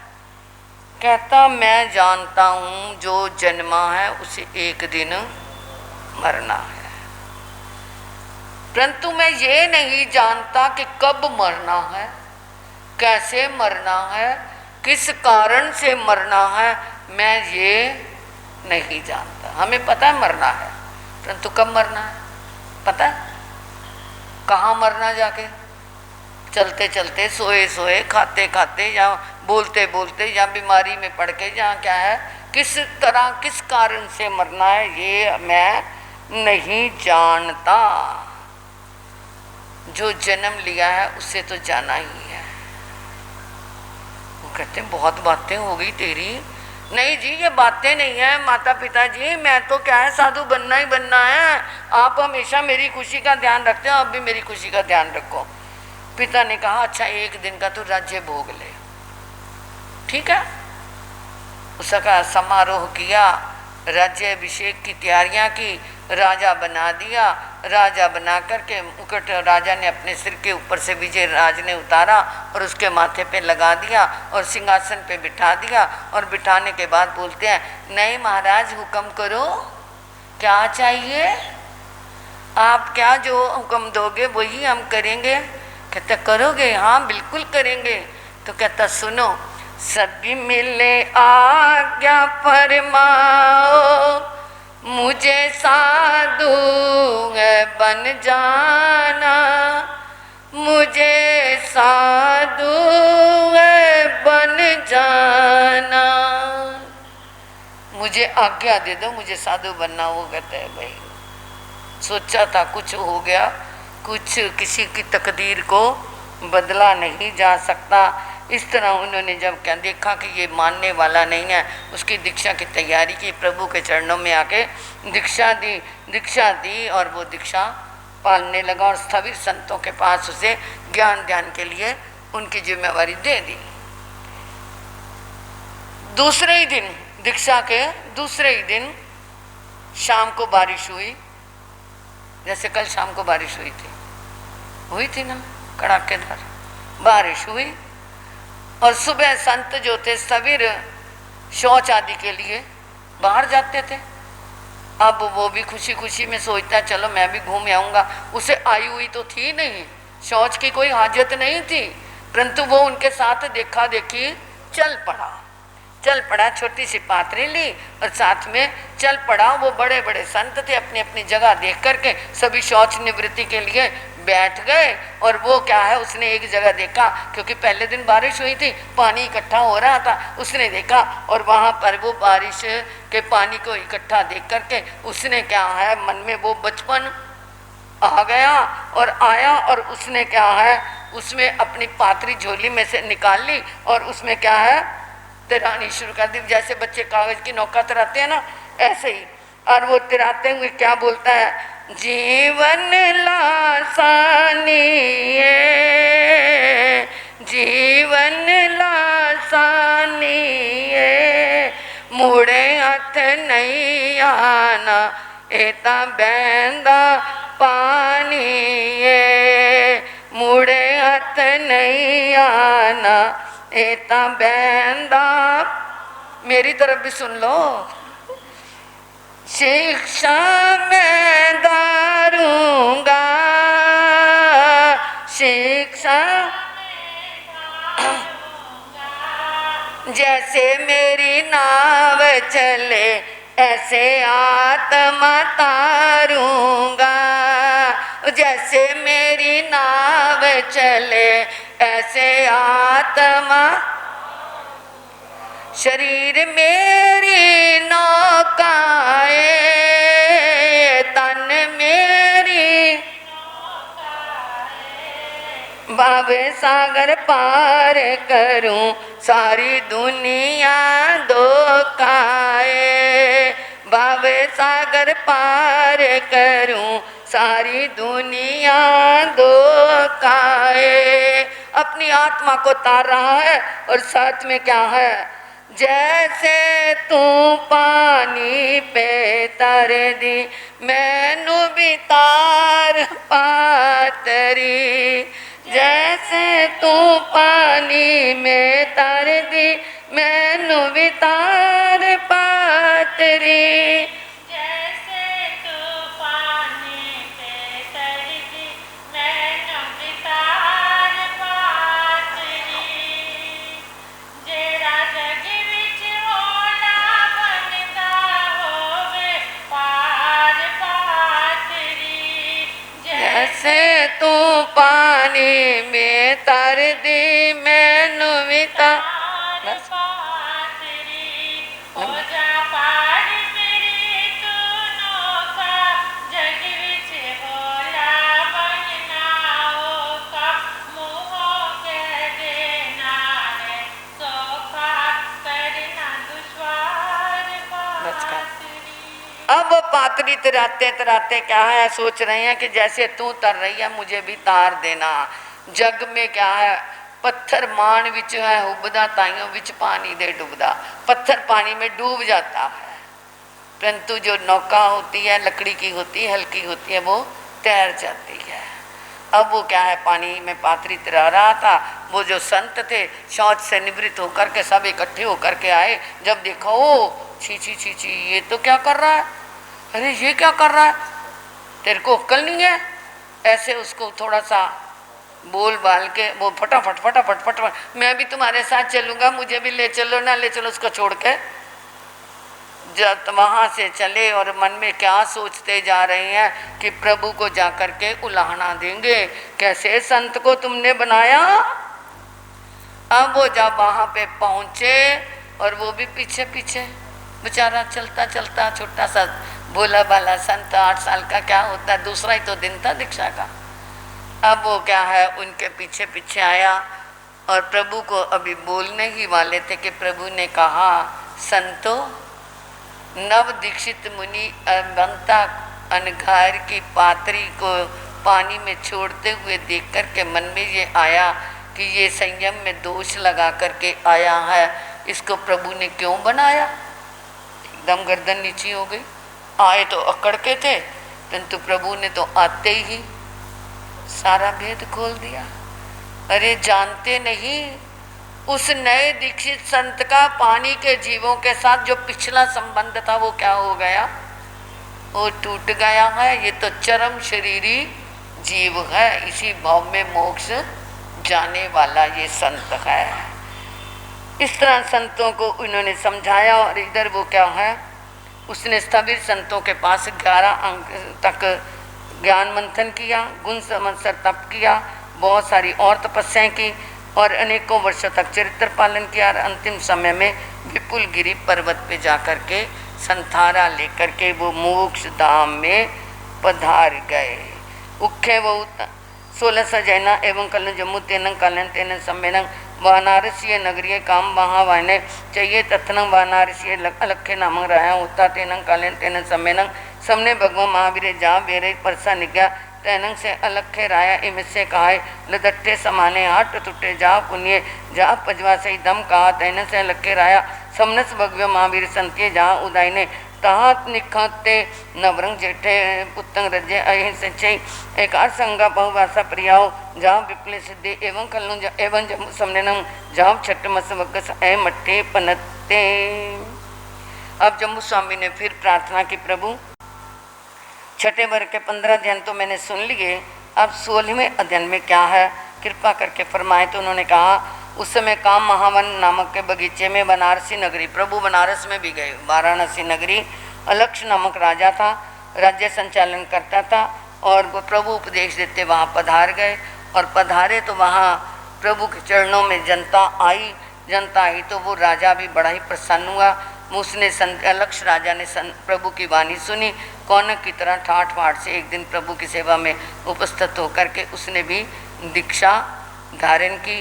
अंतर केवल यह है कि उसने अपने बेटे के कंधों पे सारा भार रखा और लक्ष्मणी ने 11 अंग तक ज्ञान अभ्यास किया और अनेकों वर्षों तक चरित्र पालन किया और अंत समय में संथारा लेकर के विपुलगिरी पर्वत पर मोक्ष धाम को पधार गए। ये छठा वर्ग पूरा हो गया। 7वां वर्ग हमारा बिल्कुल छोटा है, बिल्कुल छोटा कि बहुत ही छोटा है। और कल को मैं एक बता दूं, जो 8वां वर्ग है उसकी भूमिका जब तक नहीं सुनोगे आगे का तुम्हें नहीं समझ आएगा। पहले भूमिका सारी सुननी पड़ेगी कि 8वें वर्ग में किसका वर्णन क्यों ये हुआ, क्योंकि कितनी रानियों का वर्णन है वहाँ पे, 10 रानियों का वर्णन है। और उन 10 रानियों का अलग अलग वैराग नहीं हुआ कि उन्होंने वाणी सुनी और वह क्या वो गई, उसको वैराग हो गया, वो गई, वो नहीं। 10 रानियों को इकट्ठे वैराग कैसे लगा, कैसे हुआ, ये आप पहले सुनोगे तब जाकर के अगली भूमिका के अंदर पहुंचोगे, तब शास्त्र का क्या पता लगेगा। और वो भी क्या है, इसलिए समय पे कल वैसे भी क्या करनी है, कल बहनों क्या करना है, कल पौषद करनी है। और क्या है, ज़्यादा से ज़्यादा पचखानों में आ जाना, छोटे बच्चों को भी क्या करवाना, पोरसी तो करवा ही देना, बाद में काशने की सोचेंगे, काशना तो करवाना ही है, पहले बच्चों को पोरसी तक स्थिर करो, फिर बच्चों को अभी तुम्हें ये देंगे अभी देंगे, ऐसे करके उनको क्या है समझाना। और बाद में वो बड़े होके सोचेंगे हमने भी छोटे होते किया था, ये संस्कार जागते हैं। तो कल सुबह जल्दी से जल्दी आ जाना। और अगर क्या है पोषद भी 4 बजे लेनी है तो सुबह आकर के पहले 5-5 समय के तो जरूर करना, 5-5 समय के सुबह आकर के आ जाना, ज़्यादा से ज़्यादा लाभ लेना। तो ये 8वां वर्ग तभी तुम्हें समझ आएगा। 7वें वर्ग में जैनंग बनते सतमसु वग्ग सुखे वो जाम तेर से जैना अपनता तंजा नंदी जय नंद तई नंद वही नंदोत्तरा नंदी सेना छे मरुआ समुरुआ महामुआ मरुदेवा 8वां बद्दा यस बद्दा सुजाया समनंती आज बोए दिना जय बोधवा सैन्य बजान नामाई जैनंग बनते शेर से जैना अपनता पड़मसनंग बनते जैन से समने नंग जाल संपत्ति नंग के पनते एवं कल जम्बू तेनंग कालीन तेने समय रायगे नगरे गुण से ले चाहिए सैन्य राय बनो तस्ना सैन्य से रन्ना नंदा देवी नामो देवी होता बनो सामी समुसड़े परिसा निगा तेन सनंदा देवी मिसे कायल दट्टा समाना जा वाट तुट्टा कुटुंबिया पुरसे सद्दा वही ता जानंग जाम बहुमा वही जा वही कार संगाइया अहि जिता विषम बस्या बासाई परियाओ जाप सिद्धा एवं तेरसवीं देवियों नंदा गामन ने वयाओ निखेऊ। अब 7वें वर्ग में प्रभु क्या फरमाया है? उन्होंने कहा 7वें वर्ग के अंदर 13 अध्ययन जिसमें नंदा नंदमती नंदोत्रा नंदसेना मैया सुमृता महारुता मारुदेवी भद्रा सुभद्रा सुजाता स्मृति और बुद्धि धना है। इन सभी ने प्रभु की वाणी सुनी, वाणी सुन करके दीक्षा ग्रहण की, दीक्षा ग्रहण करके अपने अपने जितनी जिसके सामर्थ्य थी तपस्याएं करके तो चरित्र पालन करके वो सभी क्या है मोक्ष धाम में पधारी। इस तरह एक एक रानी के नाम से एक एक अध्ययन है। आपने 7 वर्ग अपने समय पर पूरा हो गया ना। और कल तो बड़े आराम से होगा ही होगा। कल संवत्सरी है। संवत्सरी क्यों मनाई जाती है? इसके पीछे क्या हमारा इतिहास है? संवत्सरी में क्या करना चाहिए इसके लिए वर्णन आएगा। तो परंतु पहले शास्त्र की पूर्ति और दोपहर को क्या करनी है? अलोइना भी करनी है। आप अलोइना वो वृद्धलोना पढ़ लेते हो, यही अलोइना होती है। परंतु कल को आपको एक नए ढंग से अलोइना करवाएंगे। वृद्ध लोना के अंदर जो कुछ है वो सारा आपको वैसे ध्यान में करवाएंगे। कैसी आलोचना होती है नए ढंग से आप सुनेंगे। तो ये उस विधि से नहीं कि वो कोई पढ़ता है, कोई आगे बोलता है, कोई पीछे बोलता है, परंतु वो किसी को समझ आती, उस गाथा की किसी को समझ नहीं भी आती। पूरी गाथाओं की नहीं आती होगी भाषा समझ, परंतु जब आलोचना करवाएंगे किसी नए ढंग से करवाएंगे तो आप सुनेंगे, पता चलेगा शास्त्र संबंधी जो भी है मेरे से बोलते हुए सुनाते हुए चिंतन करते हुए जो भी दोष लगा हो उसके लिए आलोचना पाठ आगमे तिव्य अपनते तंजा सुत्ता गमे अथा गमे तदु वैगमे व श्री ज्ञान के विषय जे कोई चार लगाते मैं लूँ जंग वही दंग बच्चा मिले ने करा चक्रम पहन विनय नंग जोगी नंग कोच नंग सुट्ठू दिनंग दुट्टू पुरचंग अकाले कौ सुझाओ काले ना कौ सुझाओ असजाइंगे सजाइंगे सजाइंगे ना सजाइंगे जो मैं शास्त्र यार को तस्मिचा में दुकड़ाऊँ जे मैं शास्त्र यार को तस्मिचा में दुकड़ाऊँ जे मैं शास्त्र यार को तस्मिचा में दुकड़ाऊँ। शास्त्र पढ़ते समय सुनाते समय बोलते समय जो मेरे से कोई श्रेष्ठ शब्द ना बोला गया हो, दुष्प्रभाव से बोला गया हो, इधर का उधर बोला गया हो, विनय से हीन बोला गया, गोश से हीन बोला गया हो, तो उसके लिए मैं अपने पापों की आलोचना करते हुए शास्त्र संबंधी तस्मिचा में दुकड़ा। साध्वी मुक्ता जी। जिन वाणी सुनकर अंतर मन ये खोलना, क्या खोया है क्या पाया है कुछ बोलना। जिन वाणी सुनकर अंतर मन ये खोलना, क्या खोया है क्या पाया है कुछ बोलना। और खुद ही अपने अंतर मन को टटोलना, टटोलना। जिन वाणी सुनकर अंतर मन ये खोलना, क्या खोया है क्या पाया है कुछ बोलना। एक बात कहूँ मैं सच्ची, जिन वाणी लगे मुझे अच्छी। एक बात कहूँ मैं सच्ची, जिन वाणी लगे मुझे अच्छी। उसे मिल जाती है मुक्ति मुक्ति, जिसके अंदर श्रद्धा भक्ति उसे मिल जाती है मुक्ति, जिसके अंदर श्रद्धा भक्ति। जिन वाणी सुनकर अंतर मन को टटोलना, टटोलना, क्या खोया है क्या पाया है कुछ बोलना। जिन वाणी सुनकर अंतर मन ये खोलना, क्या खोया है क्या पाया है कुछ बोलना। अनंत अनंत मैत्री के मसीहा, दया और करुणा के अवतार परम पिता परमात्मा प्रभु महावीर के चरणों में कोटि वंदन नमन। अरिहंत परमात्मा श्रीमंदर स्वामी भगवान के पावन चरणों में कोटि वंदन। गुरनी मैया के पावन चरणों में कोटि वंदन। स्नेहिल प्रिय छोटी साधवियाँ, इस पावन प्रांगण में आए परमात्मा के प्यारे प्यारे भक्तों, हृदय के आंगन में आप सभी का स्वागत, अभिनंदन, अनुमोदन आप सभी की श्रद्धा का। कितना प्यारा मनोहारी वर्णन आज आपने सुना। 8 वर्ष का बच्चा, संयम के लिए आतुरता, कैसा होगा उसका अंतर्मानस, कैसे होंगे उसके संस्कार, कैसा होंगे उसके ऋणानुबंध कि एक बार परमात्मा को देखा और यहाँ तो बार बार देखकर भी सोचते हैं आज नहीं कल देख लेंगे, कल नहीं सोचते हैं ऐसा। आज के युग में भी एक एवंता मुनिवर हुए हैं। आज के युग में भी एवंता मुनिवर हुए कौन कौन पता है आपको? शमन संघ के 3य पटधर आचार्य सम्राट पूज्य श्री देवेंद्र मुनि जी महाराज साहब 8 वर्ष की आयु में दीक्षा ली उन्होंने। 8 वर्ष की आयु में वो बताते थे कि जब मैं थक जाता था तो मेरे दादा गुरु मुझे कंधे पे बिठा लेते थे। 8 वर्ष का बच्चा कैसे विहार कर सकता है, कैसे लोच करा सकता है? इमेजिन करके देखो। 8 वर्ष का बच्चा, कैसी रतन कुक्षी होगी वो माँ, कैसे संस्कार मिले होंगे, कैसी वो जीवात्मा। तो ऐसे इस संघ को आज भी देदीप्यमान कर रहे हैं। नास्ती किसी भी चीज़ की नहीं है। ये तो मैंने बात की, आगम की। अब छोटी सी थोड़ी सी जनरल बात मैं करना चाहती हूँ आपके समक्ष।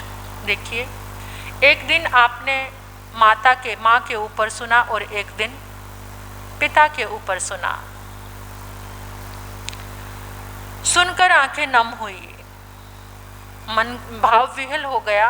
पिता को याद करके, माँ को याद करके, या कुछ अपनी कमियां भी महसूस हुई होंगी कि हम ये नहीं करते, हमें ऐसा करना चाहिए।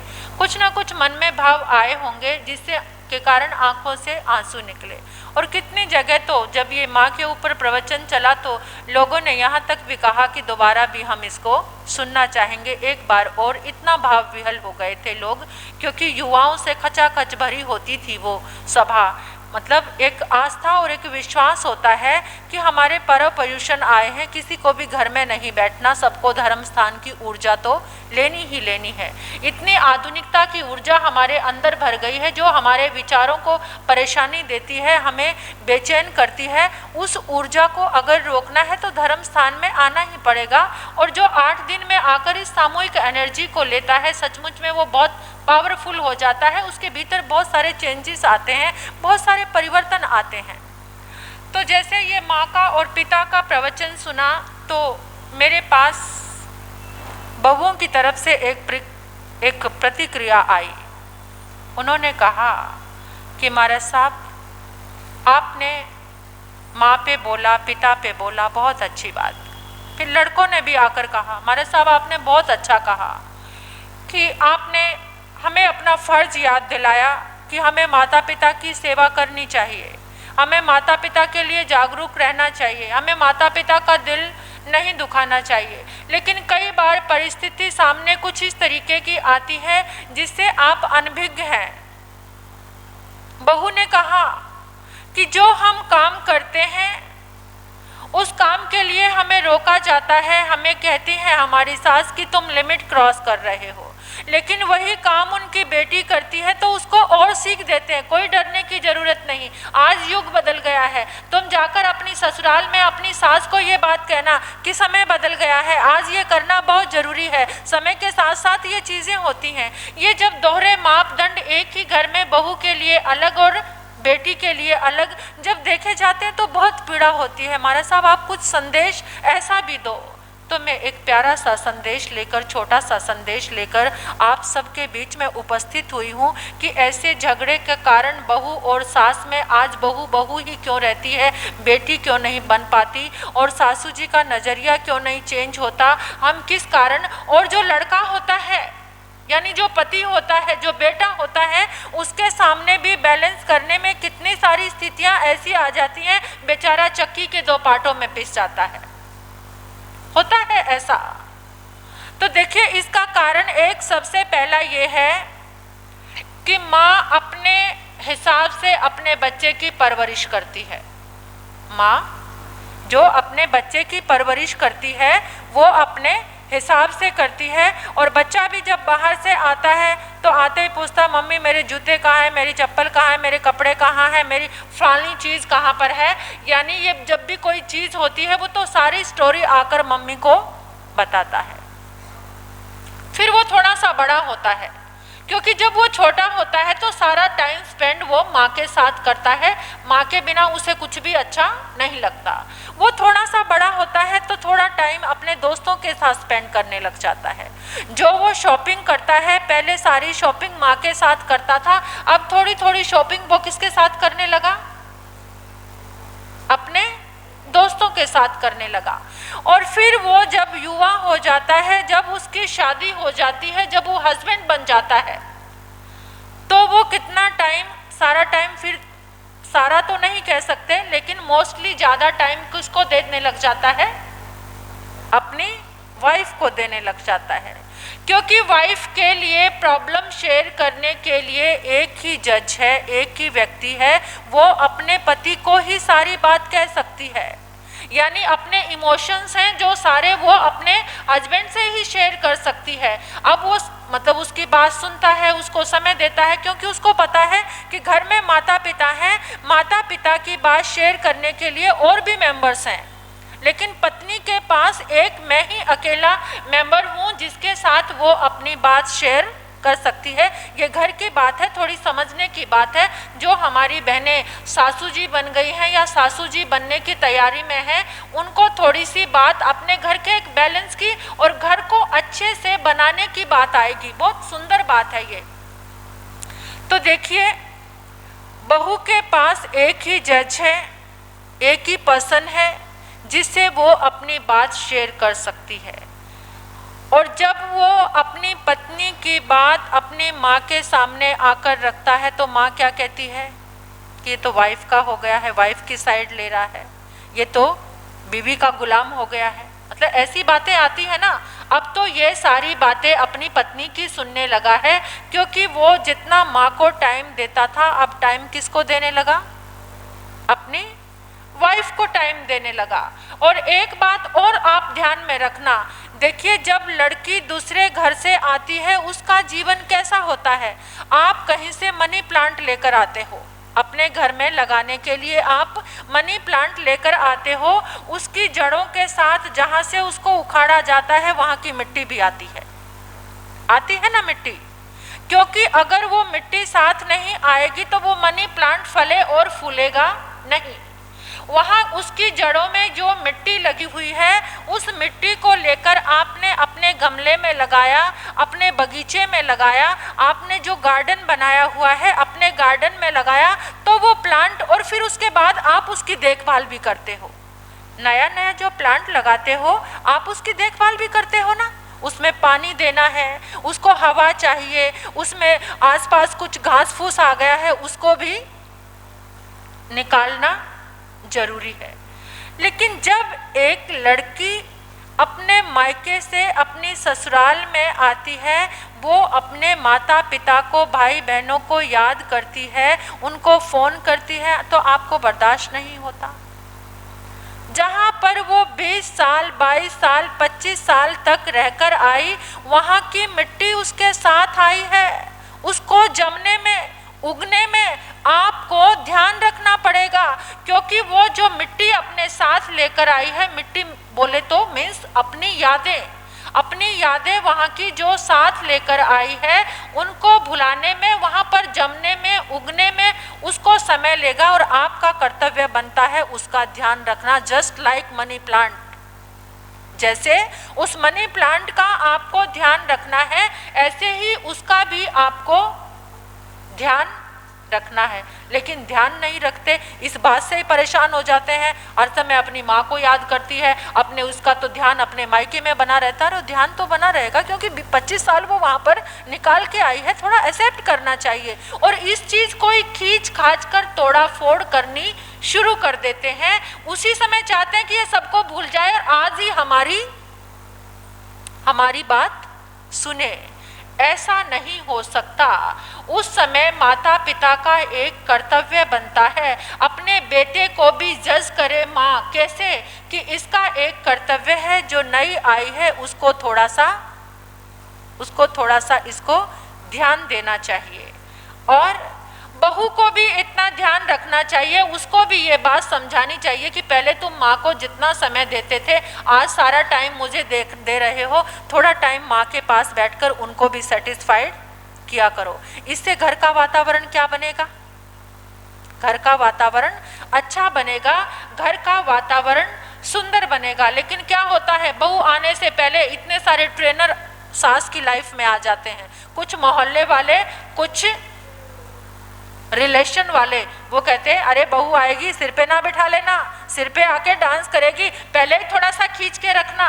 यानी अपने पास इतना इनपुट उसका नहीं है जितना लोगों से इनपुट मिल रहा है। और फिर सास क्या करने लग जाती है, उसका नजरिया ऐसे, पता है तुझे मेरी बहू आई, मैंने उसको इतना खुला छोड़ दिया, आज वो मुझे न जाती है, सारा होल्ड उसने ले लिया है, मुझे तो बाहर कर दिया है। यानी ऐसी बातें सुनकर घर का जो वातावरण है वो कैसा बन गया? विषैला बन गया। घर का वातावरण खराब हो गया। सास ने ना ज्यादा छूट दो और ना ज्यादा ढीला, मतलब बैलेंस बनाना। लेकिन आजकल की लड़कियां बैलेंस चाहती हैं, जिंदगी में बैलेंस चाहती हैं। एक बार एक लड़के की शादी हुई, घर में बहू आई, सास ने सोचा अपने परिवार में इतना आराम करती आई है, मैं भी थोड़ा सा इसको आराम दूं। बहू को, आप तो मतलब पंजाबी लोग तो और ज़्यादा चाव मलार करते हैं, कितने टाइम के बाद काम में लगाते हैं। हमारी नई बहू बैठी है यहाँ पर, कितने टाइम के बाद? हाँ, 1.25 महीने, कोई 2-2, 4-4 महीने बाद भी अपने अपने घर की कैसी व्यवस्था होती है।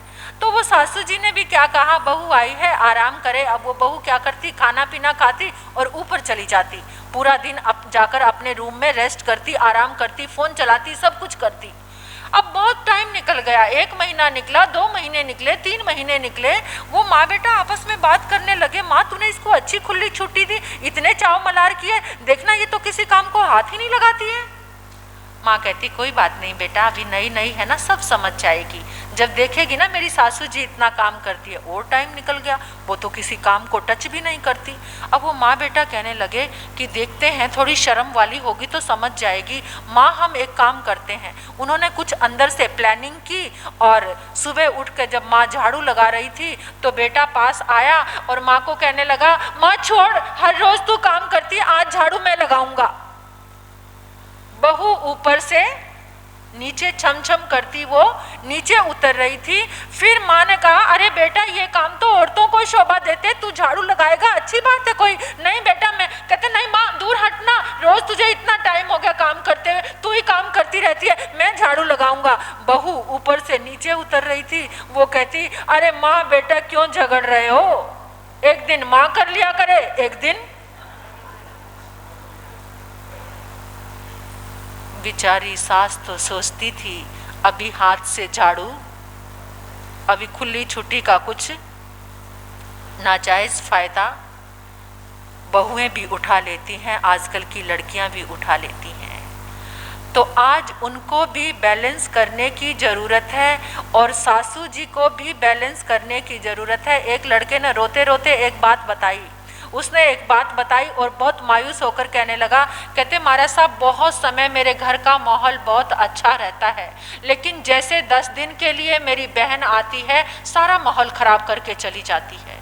वो आकर मम्मी पापा के आगे ऐसे बिछ जाएगी, इतना ज़्यादा करेगी, इतना ज़्यादा ध्यान रखेगी, बिल्कुल ऐसे लगता है कि जैसे हमें तो माँ बाप की केयर ही नहीं है।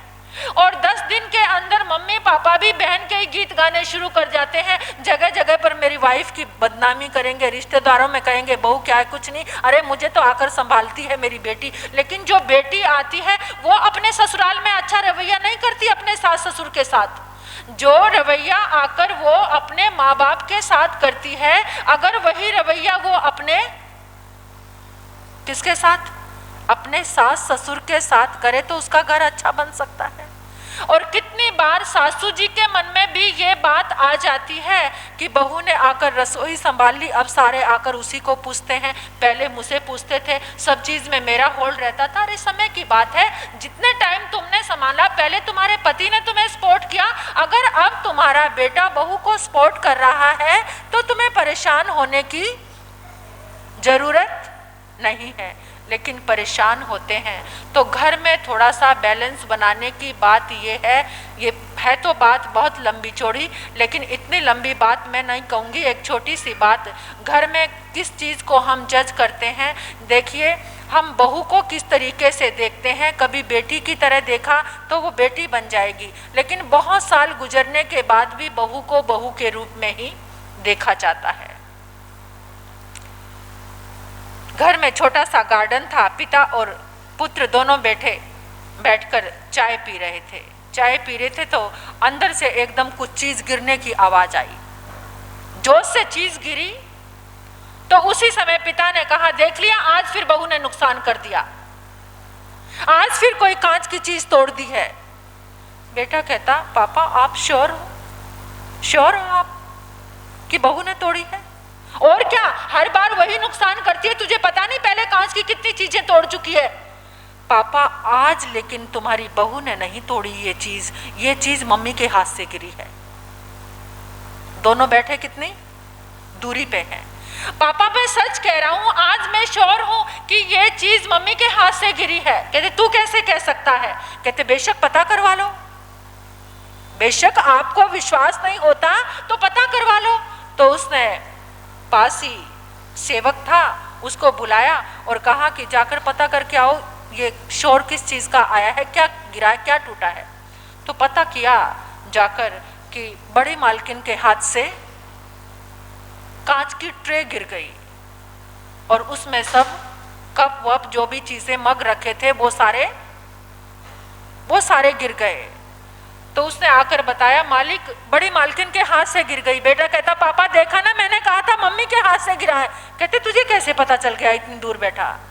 क्योंकि घर से कोई शोर और ऊंची चीखने की आवाजें, घर से शोर और चीखने की आवाजें नहीं आई, इसलिए मुझे पता चल गया अगर बहू से गिरता तो मम्मी चीख कर सारे घर को अपने सिर पे उठा लेती। तेरी माँ ने यही सिखाया है, यही करती आई है, इतना नुकसान कर चुकी है, इसलिए पापा ये चीज मम्मी से गिरी थी, मुझे पता चल गया।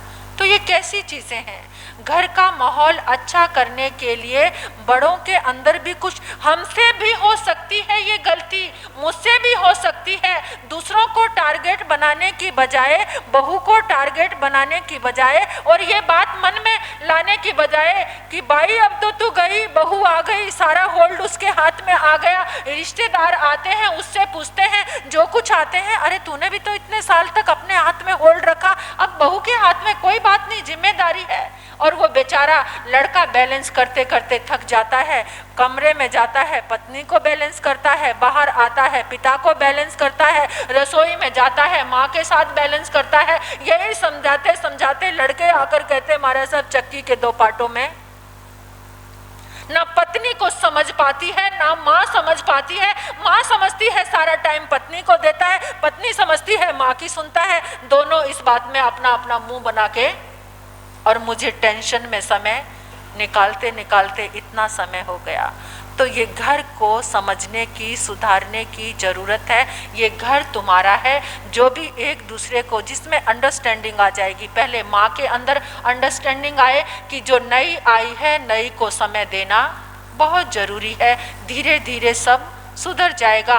तो ये घर की बातें हैं छोटी छोटी, जो आज के समय में आप इकट्ठे होते हैं तो जिसके घर में शांति है, अच्छी ऊर्जा है, एक दूसरे की बात को सुनने और समझने की शक्ति है, वो घर क्या कहते हैं? स्वर्ग। स्वर्ग वो नहीं है जो मरने के बाद तुम्हें ऊपर जाए और वो स्वर्ग। स्वर्ग तुम्हारा घर बन सकता है अगर तुम्हारी सोच अच्छी है, अगर तुम्हारी सोच पॉजिटिव है, अगर एक दूसरे को समझने की शक्ति तुम्हारे पास है, तो वो घर स्वर्ग बन सकता है, वो घर सुंदर बन सकता है। तो मेरा माताओं से, सासू जी से भी यही कहना है कि आप बहू को समझो। बहुत समय बेटे ने बचपन से लेकर आपको समय दिया, अब जितना समय बहू को दे रहे हैं, आपको खुश होना चाहिए कि मेरे घर में बहू बेटा प्यार से रहते हैं। और बहू को भी ये सोचना चाहिए कि मेरे पति अपनी माँ की इतनी रिस्पेक्ट करते हैं, माता पिता की रिस्पेक्ट करते हैं, माता पिता को समय देते हैं। तो ये छोटी छोटी चीज़ें हैं हमारे समाज को अच्छा बनाने के लिए, हमारे घर को अच्छा बनाने के लिए। तो माता पिता के आदर के साथ साथ बहू का भी सम्मान करो। और बेटी जो ननद बनकर घर में इंटरफेयर करती है, उसकी इंटरफेयर नहीं होनी चाहिए। जैसा सुख अपने माता पिता को देना चाहती है, वैसा सुख उसको अपने सास ससुर को भी देना चाहिए।